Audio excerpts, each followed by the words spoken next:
What is going on, guys? Jack here, and welcome back to The Race with Kingston Sprint. And today we're going to be taking on Philadelphia Union, and well, it is the 4th episode here of this series. I will just quickly say, if you missed the 3rd episode, sub boxes were a little bit dodgy when that video went out, so if you did miss it for whatever reason, there's a link down below in the description to the series playlist. And obviously with this series, people have been asking me a little bit about the schedule. In terms of the schedule for this series, my aim is to get 3 or 4 episodes out every week alongside a minimum of 2 Charge to the Top episodes with Hereford. And when it comes to the database, which is something else that people have been asking about, I'm going to be working on a video that's going to come out in a few weeks. I'm going to talk about the process behind creating this database and creating this kind of Jamaican team in America, because it threw up a ton of complications. It's a video that I think will be useful for people who may want to get into modifying databases themselves. It might give some of you an interesting insight into some of the hacky ways I had to get around various issues, and it will make, I think, for quite an interesting video. So stay tuned for that, and obviously when that video goes up, then I will make the database available for download, and well, hopefully you guys are looking forward to that. Anyway, we're back, of course, and I thought today we'd talk about something that's kind of important to any kind of football team, really, and it's something I've not talked about enough, and that is the league format here in MLS. So a few episodes ago we talked about the squad registration, about the salary cap and all that kind of stuff. Today I want to talk about the league format because it is a little bit different. I kind of was sat thinking the other day, maybe I should have explained this a little bit sooner because, well, we've played 21 games of the 34 games we play in the regular season already, and well, it's something that I probably should talk about. So what you can see here is the Mls Supporters Shield. Essentially, this is a combined league table of the 2 conferences. So you have a split down the middle, an Eastern and Western Conference. If we look here, you can see we are in the Eastern Conference with 11 other sides. And if we look just here at... is it here that we can look? Yeah, you can see here we have the Western Conference as well, which also has 11 sides. So you might be sat there thinking, how does that work then? Because if you played everyone in your conference and then everyone in the other conference, like, you wouldn't have played enough games. You'd have only played 21 games in the season. Where does the number 34 come from? And well, that's a fantastic question, because this is a rule actually that's frequently changed in recent years with MLS, with the new sides that have been introduced, like New York City FC, along of course with Orlando, and also of course the LA team that are due to enter the league next year. So the way these fixtures work is, within our own conference, the Eastern Conference, we play every single team a minimum of 2 times, and for most of these teams you'll play them twice, home and away. For the 11 games in the Western Conference, we play each team once, and of these games they're all randomly drawn if we play them home or away. And, well, the mathematicians amongst you will think, well, that's 20 games you play against teams in your own conference, and then 11 games you play against teams in the other conference. That's 31 matches, but you said there were 34 in a season. The remaining 3 games that you play are randomly drawn against teams that are in the same conference as us. So there is 3 teams within the Eastern Conference that we will play an additional time, and they are randomly drawn, I believe, at the start of the season. So that's how the league works. From each kind of conference, the top 2 sides go into the second round of the playoffs. The 4 teams below them, kind of going from 3rd to 6th, go into the wild card, where they all play against each other for a spot in the playoff semi-finals. Each conference is treated separately through the playoffs until we have an eventual winner in each conference. And, well, from then onwards, the 2 remaining teams play each other for the MLS Cup, which is quite a big deal, really. The Supporters Shield is the combined league table. This is kind of everyone's results all kind of put together. So you can see at the moment we are 4th. The Supporters Shield, it's perhaps not held in quite such a high regard as the MLS Cup, but the team who finishes top, assuming they're American, qualifies to the North American Champions League through the Supporters Shield. And it's also worth noting that there is quite a lot of prize money, I do believe, on offer for the league itself. So there is a motivational factor to do well in the league, because it does impact how much money you get given by the league in terms of allocation funds for the following year, if I'm not mistaken at least. So anyway, that's the league. Since the last episode, we've played a fair few games. Of course, last time out, we took on Toronto. I thought we'd won it. We hadn't won it, and we ended up losing. It was a little bit embarrassing. Since then, we start to get back on the straight and narrow. We've had some easier kind of matches, and we've played pretty well in them. The first game we had against Sporting Kansas City, great result, 2-0 it finished. You can see here Andre Clennon and Otti with the goals. Clennon picking up man of the match. Great for him, of course, a player who he had a fantastic first game of the series, got a hat-trick, got injured unfortunately, and it's been a bit of a battle for him because he was out for 7 weeks back in kind of April time, and well, it was good to see him on the score sheet here. You can see 8 goals and 4 assists in his 12 MLS appearances. He really is a key player for us when it comes to league games. The next game we had was against Minnesota, the team who also joined the league at the start of this year, so it was kind of a battle of the two young bloods, and well, in this game, we conceded early on for a Christian Ramirez goal. But as you can see, we dominated the game. In the end, Jason Johnson got us back in the game, but we couldn't get that winner to get the all-important points. And in the end, we ultimately had to kind of grit our teeth and just accept a point, which was a little bit hard to take. Since then, though, 3 wins in a row. We've been really playing well in these matches. The first game we had against FC Dallas, we dominated them. Daniel Johnson grabbing 2 goals. Fantastic for him, of course. The club record signing, a player who, as you can see here, frequently playing for Jamaica, which is fantastic. And yeah, he's had a very good start to his time at the club. 5 goals in 15 games, 3 assists as well. That is a really, really good kind of performance by a kind of attacking midfielder, certainly when it comes to the goals. You can see Ricardo Morris also grabbed a goal. Very pleased for this guy. We signed him very early on, kind of in our leadership. I signed him back in August last year before the team even entered the league. He went on loan to Portmore United, where he actually got the Player of the Year in the Jamaican Premier League, despite missing kind of the last third of the season. So yeah, it's great to see him obviously playing well too. Anyway, the next 2 games, we beat Orlando City, as you can see, 2-1. Julian Green grabbing a goal. Always good to see our new young designated player, who, of course, we acquired last episode, getting a goal for us. And in the next game against Chicago Fire, an own goal put us in a very kind of comfortable position. And, well, we got a deserved second goal through Jason Johnson, a player who, he is our league top goal scorer, I do believe, at the moment. 9 goals for him, 7.06 average rate, and really has been top draw.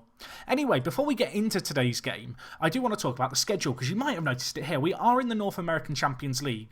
Of course, we qualify for this through the Caribbean Club Championship, which we played prior to the MLS season. I didn't cover it this year just because I felt like the MLS was the right point to start kind of doing the episodes and talking about what was going on.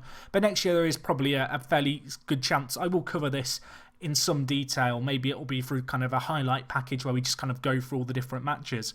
But anyway, you can see here we are in the North American Champions League. Unfortunately, because we are a new team in this competition, we're not in the greatest of positions. You can see here we are in Group H. Worth noting, Portmore United actually qualified as well, which is great for them. They finished 3rd in the Caribbean Club Championship. It's the top 3 teams in that tournament that actually qualify for the North American Champions League, or CONCACAF Champions League. But we find ourselves here in Group H, and well, it could be an easier group. It's probably the hardest group. It's the group of death. We'll call it the group of death. It is that. It's worth noting that with the way the Champions League groups are drawn here, there are 8 leagues, and the 4 American teams that qualify and the 4 Mexican teams always kind of top their groups in seeding, so they'll never meet each other. So you're guaranteed to have either an MLS side or a Mexican kind of first division side in the same kind of league as you, and in the same group as you. Anyway, as you can see here in our group, we've got Tigres, who are a very good team. They actually finished top in the closing stage of the season in Mexico. If you don't know, in Mexico, they have 2 seasons a year with kind of a merged table. It's a very complicated system, which I'm not going to get into now. But they are a very good side. They've got Gignac, the Frenchman, who he's quite good. Yeah, I'm a little bit scared about this guy. 31...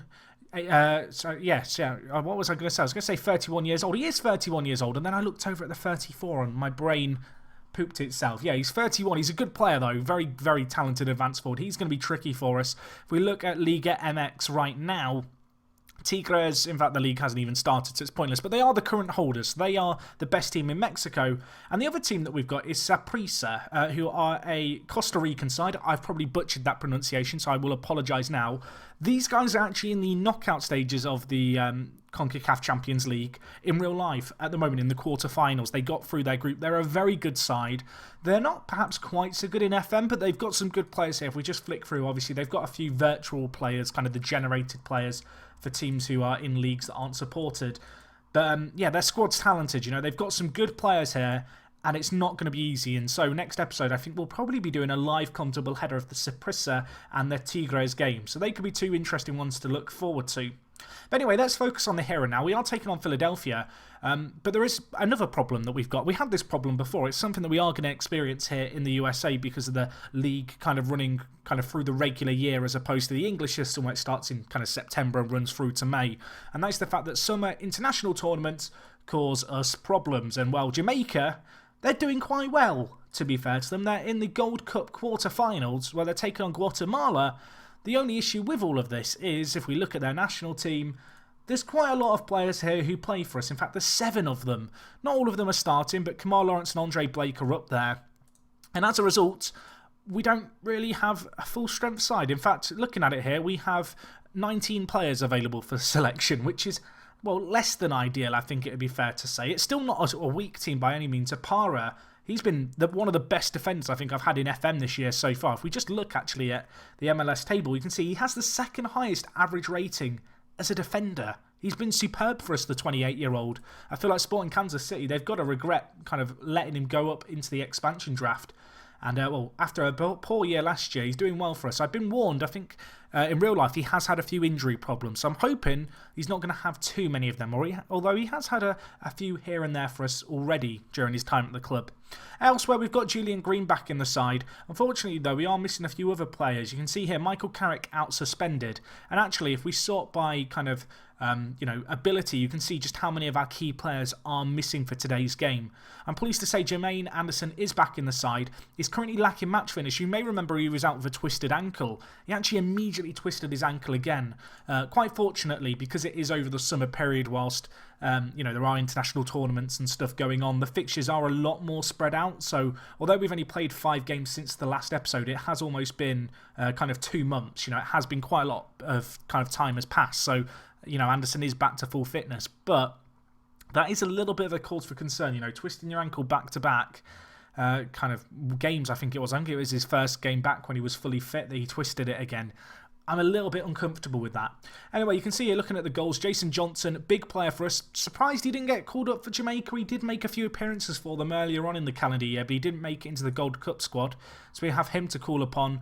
But with the exception of him, we are missing a fair few of our goal scorers. We do have Craig Falley, who is a young American who we picked up in the Super Draft at the start of the year. He's played 6 games for us. He hasn't actually scored in MLS yet.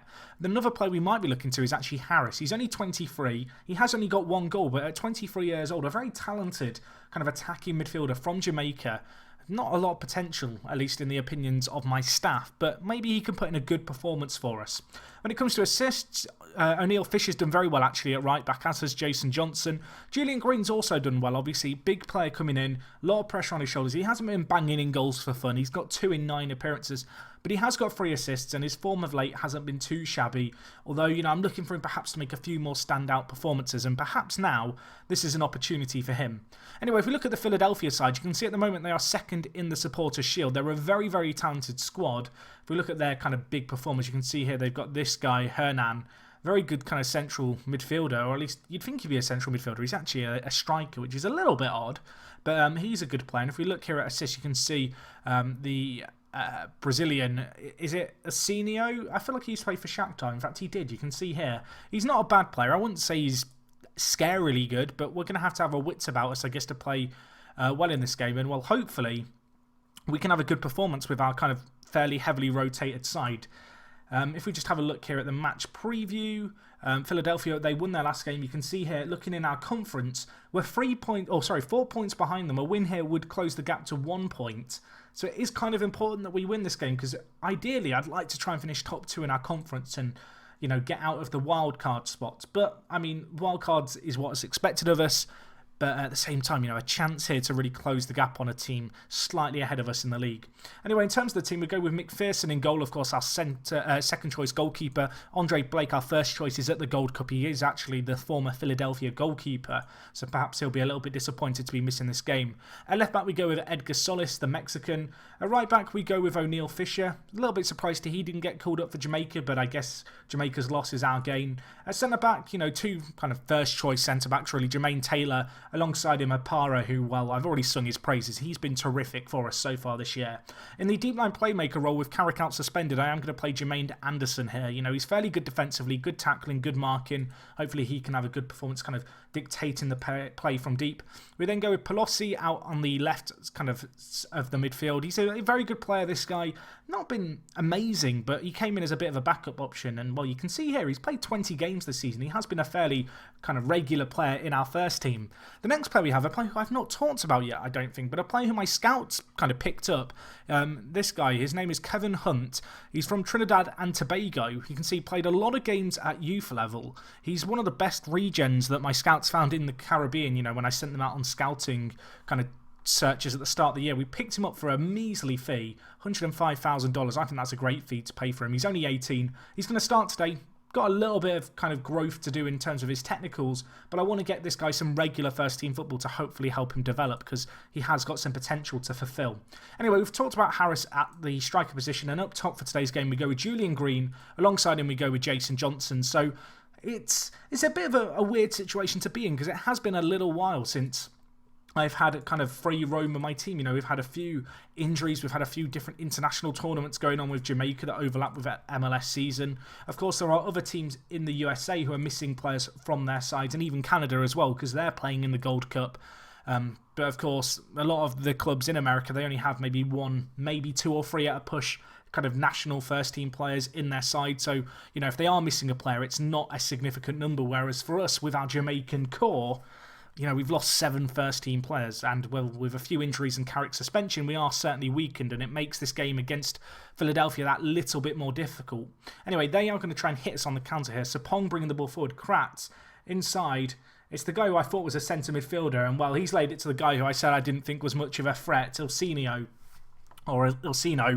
And, I'm a little bit embarrassed now, because I've kind of brought that upon myself, haven't I, by saying that I didn't think they looked that fantastic. It was a nicely worked goal by Philadelphia on the counter. I think it was O'Neill Fisher who was caught quite high up the pitch, the right back. Wasn't ever really in position.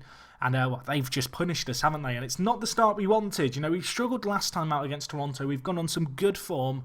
Obviously, Philadelphia, they are the second best team in the entirety of MLS as things stand at the moment. They are second in the Supporters Shield, and they are ahead of us. But that doesn't make it any less disappointing to go down to them this early on. They do get that early goal. And whilst they are playing at home, they are playing very well. And we need to step things up here. We need a better performance. I'm looking at the likes of Julian Green, obviously Jermaine Anderson as well, the club captain, the youngster. He's only 21, 22 years old. I need him to fill the big boots of Michael Carrick, who, his contract's running out at the end of the year, Michael Carrick, and I've not quite decided if I want to keep him on yet. But perhaps that's a talk for in a few months' time. Whereas I don't know, maybe Jermaine Anderson is the long-term solution to that deep-line playmaker role. If I wasn't to extend Carrick's contract any longer, he's got perhaps a chance to prove himself today. Anyway, looking at the performances, it's been a really poor performance by the entire team. A few bookings as well, which is a little bit concerning, particularly to Jermaine Anderson, obviously playing that deep-line playmaker role. I need him to be putting in tackles. Harris hasn't had the greatest of games, so I'm going to take him off, I think. I'm going to move Pelosi into the final third, and then we're going to bring in Scott Caldwell, I think, as a deep-line playmaker. That allows Jermaine Anderson to kind of move out of that kind of slightly more defensive role of the deep-line playmaker on defend. Probably makes him a little bit less likely to make tackles, playing the centre mid on attack, and the same really for Pelosi, pushing him slightly higher up the pitch. But anyway, we'll go with that one change for now, just getting some fresh legs in the midfield. We don't have a ton of options on off the bench, unfortunately, due to the quantity of kind of first-team players we are missing at the Gold Cup. But we have to adapt. We have to adapt. We were actually, I think, scheduled to play another team a little bit earlier on this month, which I was able to postpone due to the number of players I had on international duty, but I didn't get the option kind of going into this fixture to postpone it, unfortunately. So, we have to adapt, don't we? We have to try and give the best performance we can. And, so far, it's not actually been that bad by us. We're only 1 goal down against Philadelphia. They are a very, very good side. I mean, I say that now. There's still 25 minutes left in this game, and they have got the ball. They could score a fair few, or we could get back into it, as they do gift possession to us. Unfortunately, we gift it straight back, and, they're bringing it forward here. It's Ilsinho, and, it's Solis, the Mexican. He's flown in. He is not in the Mexican national team for a reason, and that reason is he's not very good. He's not normally our starter either, is he, the left-back? And, he's lost his head a little bit there. He is giving his marching orders.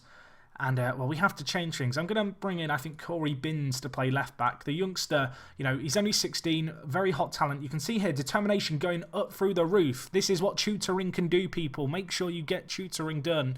As you can see here, he's currently being tutored by Kamar Lawrence, who has 17 determination. Very similar player, similar personality. And Corey, he's inherited and kind of acquired that determination. So ideal tutoring going on there. But anyway, let's not sing my own praises too much. We have a game to try and win here. You know, good tutoring means nothing if you don't get results on the pitch.